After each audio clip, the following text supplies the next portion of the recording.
So Bridget currently runs Confidence Support Services, which is an amazing group that supports individuals through crisis and change, and also offers tutoring. And she holds a bachelor's degree in journalism and international studies from the University of Technology, Sydney, and a master's in philosophy from the University of Notre Dame. And so working in a range of different fields at universities and organizations, including media and advisory positions, Bridget's encountered a lot of people who are struggling with various aspects of their lives, and especially in the areas of like purpose and motivation. And she has quite a heart for these kinds of struggles, and I think this has partially motivated her in her work to do this, and has led her to pursue what she's doing now with Confidence Support Services to help people lead thriving lives. So without any further ado, please welcome Bridget Spinks. Okay. Thank you so much for the opportunity to speak tonight on my favourite topic, work. A few years back, I was profoundly drawn to research this topic. I was between contracts and I had money in the bank, so I wanted to relax and enjoy myself. Yet I felt an extreme amount of pressure to work. I felt pulled between wanting to relax after a stressful job and needing to work. So I began exploring this topic for one of my first papers at the University of Notre Dame. What is the Catholic understanding of work and leisure? And I'm going to walk you through the teaching, because once you understand the genesis of work, you will really appreciate going to work, having a job, and then also having the freedom to enjoy the time off. Because even time off has a purpose. Time off is there for you to discover your vocation. So thank you so much, Beck, for the introduction. Confidence Support Services is something that I'm now running and offering full time. I'll just give you a brief overview of what support. I'm also doing academic tutoring, and then I'm also doing professional life coaching. And what that is where I will meet with people one-to-one and discuss, their work and their study.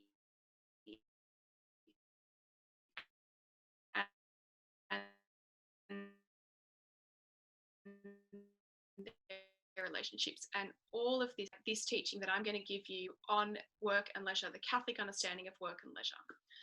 So one of your primary goals, so everyone needs to work, yes, granted, but why? That's the big question. So one of your primary goals of working should be to save money for a house. If you don't know why you're working, just keep in mind, I need to save money for a house. Whether you're male or female, if you have a job, you should have this end in mind, particularly if you feel called to the marriage vocation. Why? Because once you get married, you are going to need to have somewhere to live and raise your family. And the way to do that is to earn, save money, and buy a house. There is a way to save money and make some inroads there, and I will refer you to Dave Ramsey a bit later and talk about that a bit later. I'm not giving money advice. I'm going to keep it to philosophy and theology. So in 1891, in the encyclical Rerum Novarum, Pope Leo XIII championed the right of those who work to save money for their own purposes, such as owning land. So this goal of saving up for a house by working hard goes right back to the 1800s. So since both men and women can work now, really, we should all be working towards that goal, especially if you want to live in Sydney. So 90 years later, or 40 years ago, in 1981, John Paul II said, man's life is built up every day from work, and from work it derives its specific dignity. So going to work gives us dignity. And why is that? Well, John Paul II defines work as any activity by man, manual or intellectual, so that's work or study if you're doing the study, any activity by man, manual or intellectual, whatever its nature or circumstances, that is, any activity, any human activity that can be and must be recognized as work. In Genesis, chapter 1, verse 27, we read, God created mankind in his own image. In the image of God, he created them. Male and female, he created them. Made in God's image. We therefore have reason and free will. With our reasoning capacity, we can form general concepts and make judgments, just as we are in this process of doing that now, as well as know the truth with respect to the good, and the truth with respect to goods. Free will, or freedom, is the responsibility to act well. We can choose to act how we like, but keep in mind that through action, we become who we are. If you want to become good, you need to take good action consistently. If you want to be successful, you need to strive for that as well. If you want to have a family, you have to take action. Save money for a house, go on dates, find the right girl or guy, and then propose. Practically speaking. That's why it's really important to know how to set goals. We'll come back to that. So John Paul II says action is what most fully and profoundly reveals the human being as an I, as who you are. Through action, you reveal who you are to the world. As John Paul II describes in this encyclical Laborum Existens, work calls for the wholeheartedness of the human person. Since work is always a personal action, it follows that the whole person, body and spirit, participates in it, whether it is manual or intellectual. Work then is a dominant activity of the human person. In Genesis 1:28, God blessed them and said to them, "Be fruitful and increase in number. Fill the earth and subdue it. Rule over the fish of the sea and the birds of the sky and over every living creature that moves on the ground." As the Pope states, this is a perennial call to the human person to work, inscribed on your soul. By the person's involvement in work, you realize your humanity to fulfill the calling to be a person, that is, by reason of his very humanity. Now, Pope John Paul II was preceded by this great cardinal, Cardinal Wyszynski. So he was a cardinal while John Paul II was, say, a priest or a bishop. He was senior to John Paul II. And he wrote this fantastic book, literally called Work. And when I was on my search for what is the purpose or meaning of work, I came across his book and I was like, oh my gosh, this is like manna from heaven. So I'm going to go through what he has to say on work. And if you're interested in this, I really recommend that you get a copy of this book. So the Cardinal recognizes work as a need of the rational nature of man. We need to work. Through work, we bring things to perfection and goods to completion. We bestow a new usefulness, value, and perfection on things. And when they're done, work achieves its aim and has meaning. That is called success. So through work, we perfect ourselves, both spiritually and morally. But it's a paradox. Why do we get depressed when we don't have work? And yet, why do we complain when we have to go to work? Well, there are 4 reasons. We need to work to fulfill our rational nature. We need to work to perfect ourselves spiritually and morally. We need to obey God's divine mandate to subdue the earth. And we need work to experience the joy of completion. It is written on our soul. Cardinal Wyszynski says, the very beginning of Revelation sets us face to face with God's work, who, in doing so, sets an example for mankind to follow in imitation of the Creator. So how do we know what to do? Well, Cardinal Wyszynski says, our starting point is the gifts God gave us, from which we draw material for new work. So the way we've been designed and the things that each of us like to do that come naturally to us, that's part of where we go to look for finding out what is it that God wants us to do. We look at what are we good at, what comes naturally. And we find a way to pursue that when it comes to work. So this is quite a beautiful point. God has confidence in us to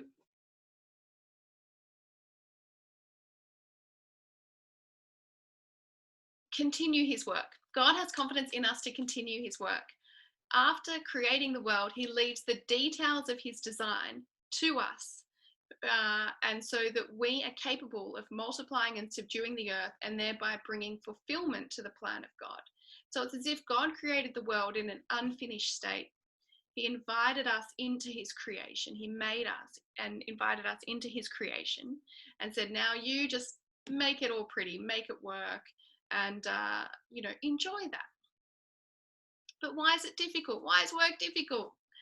It's because original man broke the original covenant with God and consequently heard the words, in the sweat of your face you shall eat bread.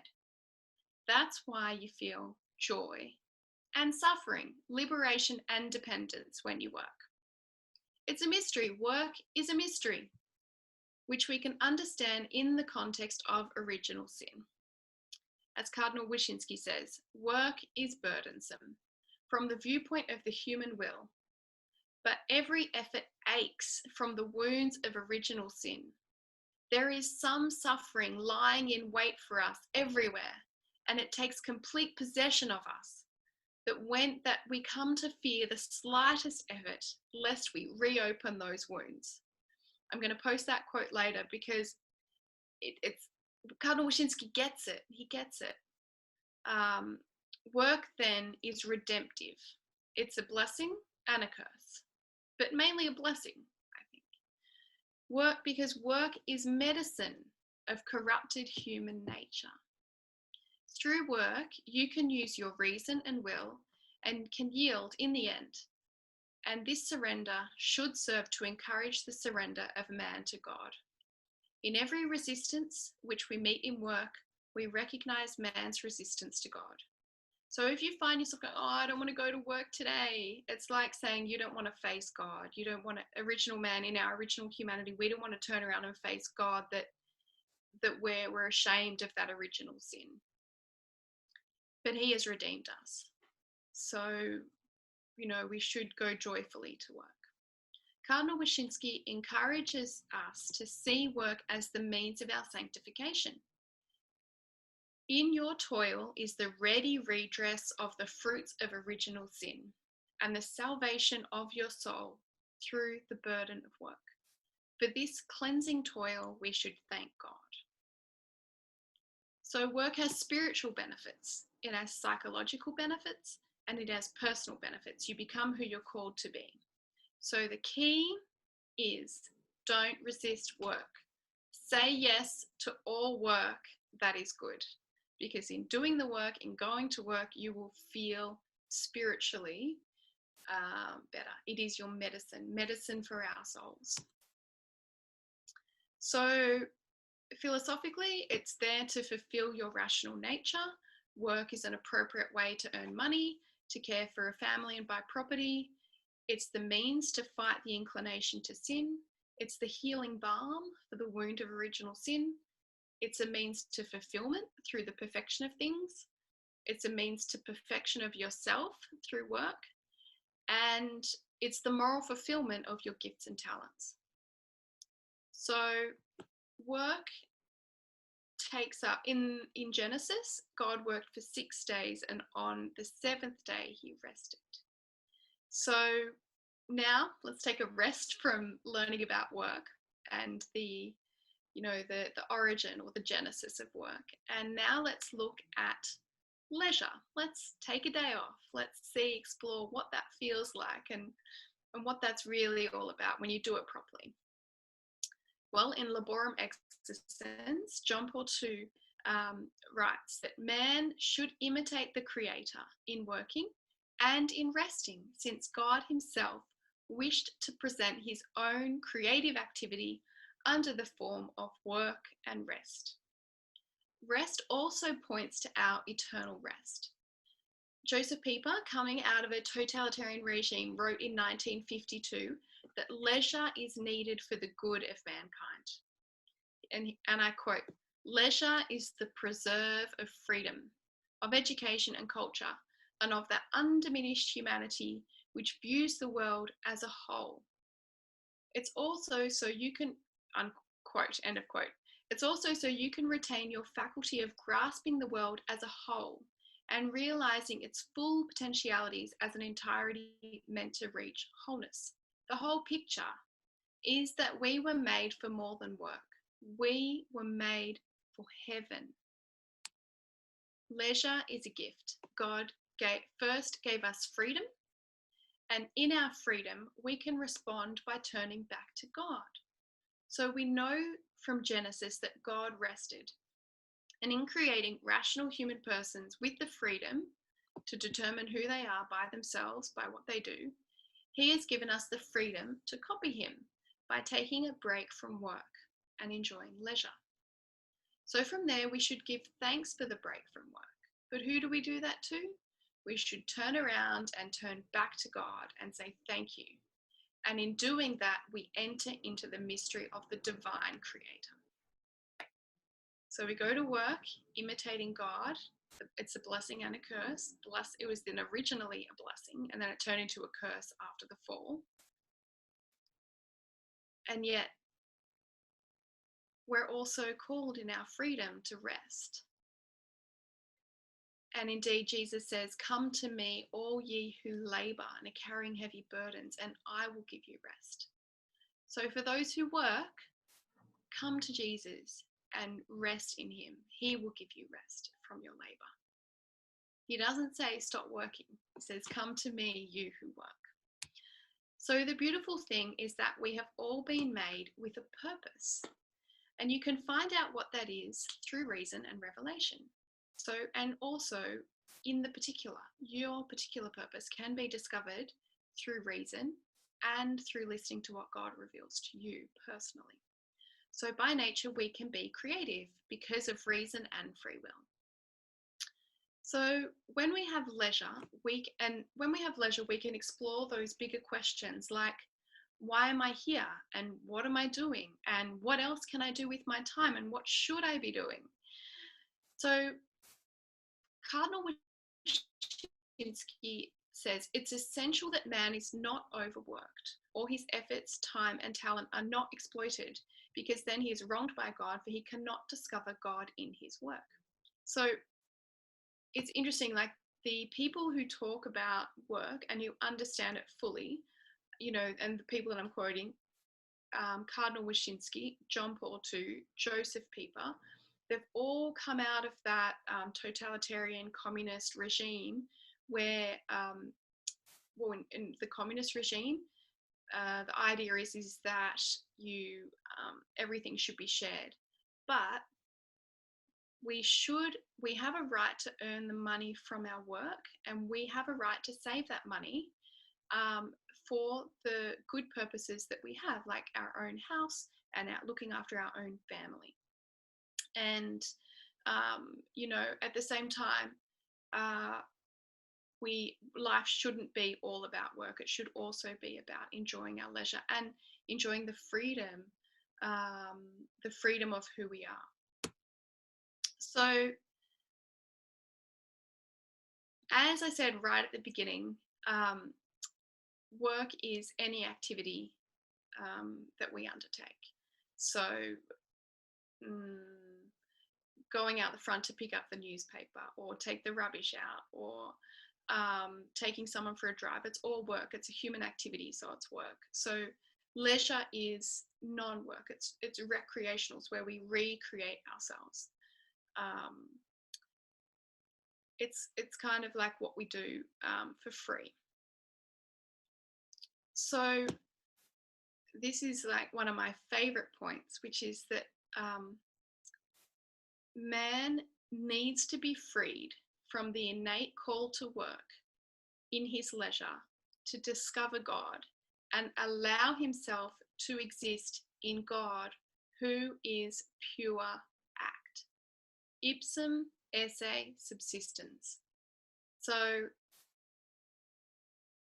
when we're operating as a human person, when we're working, when we're doing something, when we're acting, we're moving. We're in a state of moving forward. We might be moving backward if we don't have goals, but we're moving, but God calls us to rest and rest in God, who is pure act. So what is rest? Rest is stopping from work. So I just think that's something so profound, just so profound. So even when we're doing nothing but resting, rest equals pure act. It's still an act. So what about the work-life balance? Should we be doing, how do we manage like working and resting and not overworking or over-resting, or underworking and over-resting? Or what about the 4-hour work week? What if we automate everything so we can just chill out and, the machines can do everything for us? Or how do we find our happiness? Is our happiness in just perpetual holidays, going to Bali or, Jamaica? Like, how do we join it all together? Like, yes, we're called to work and yes, we're called to rest, but how does it fit together? What should I be striving for? Well, this writer, Heldorfer, someone that I quoted in my essay, Heldorfer suggests that we should become vocation-loving individuals. Vocation-loving. So what he says is, objectively speaking, there are so many tasks that you can choose. There are so many possible paths to follow in life. Yet at the same time, the many possible paths that are open to us have a way of narrowing down. The task is one for which we are particularly suited, like a key is for a lock. So there's something out there for which we're particularly suited. And that's where knowing your gifts and identifying your gifts and talents, or your natural abilities, that's where you figure out what you're particularly suited to do. The task, so there's us and the task. And it's the task which we have a mutual compatibility for, as in a good marriage. So instead of, what he proposes, instead of chasing the work-life balance, we should seek to answer the call to find what is asked of us and do that. So while your vocation comes from above, we can figure out what it is by looking at the raw material of who we are and what's in front of us, and accepting the gifts God gave us as part of the answer to figuring out what he's calling us to do. So when you've got your vocation, you no longer need to be caught up in the work-life balance conversation, because all of your activities are freely chosen and freely entered into with an awareness of the overall purpose, with the big picture, the whole picture in mind. So, in summary, since we are unique and unrepeatable, we each have a purpose which is discovered in our leisure, when we are free from duties. Here's where we notice what really pleases us, and so discover what it is that makes us happy according to who we are. St. Augustine says, love God and then do as you please, for the soul trained in love to God will do nothing to offend the one who is beloved. So let's get into a little bit more of how do you know what it is that really pleases you? So a Dominican preacher, A.D. Sertionge, says a vocation is something that cannot be had for the asking. You can't say, I want my vocation, where is it? It comes from heaven, yes, and from our first nature. The whole point is to be docile to God and to yourself as well, as soon as they have spoken. So he's quoted this person called Disraeli saying, you may do what you please, provided it really pleases you. Our liking, if correlated to our fundamental tendencies and to our aptitudes, is an excellent judge. If St. Thomas could say that pleasure characterizes functions and may serve to classify men, he may be led to conclude that pleasure can also reveal our vocation. So that's about being when you find things easy to do and doing something that comes easy to you, that gives you pleasure and joy, there's something in that. There's really some data there that you can explore to find out what your true vocation is. So with our freedom and our leisure to explore who we are, our vocation is out there to discover. But first, we have to try and control the world less and try to receive more of what is being offered, to be open to life and to revelation. So that's the conclusion of my talk.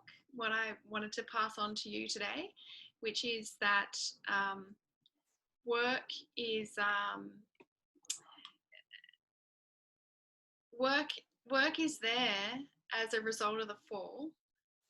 Work was there before the fall, but after the fall, it was a curse. So in doing the work, we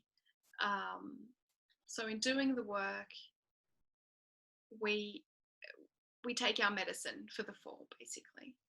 And then when we have free time, we do what we really like. So we do what we like when no one's paying us. And that's a real opportunity to discover what comes easily and naturally to us. And anyway, professional life coaching, if you need help one-to-one, I'm more than happy to go into the particular to help you figure that out. So there we go. Beautiful. Thank you so much. That was awesome. Thank you so much, Bridget. That was so good. Thank you. Thank you for going through all that. And I think we'll open the floor up a little bit for questions now. We have a request, Bridget, from Pierce to post that quote. I'm pretty sure the one you said was your favorite. That was a really good one, and I got some of it, but I don't think I got all of it. Pierce, do you know okay. My favorite quote. So many.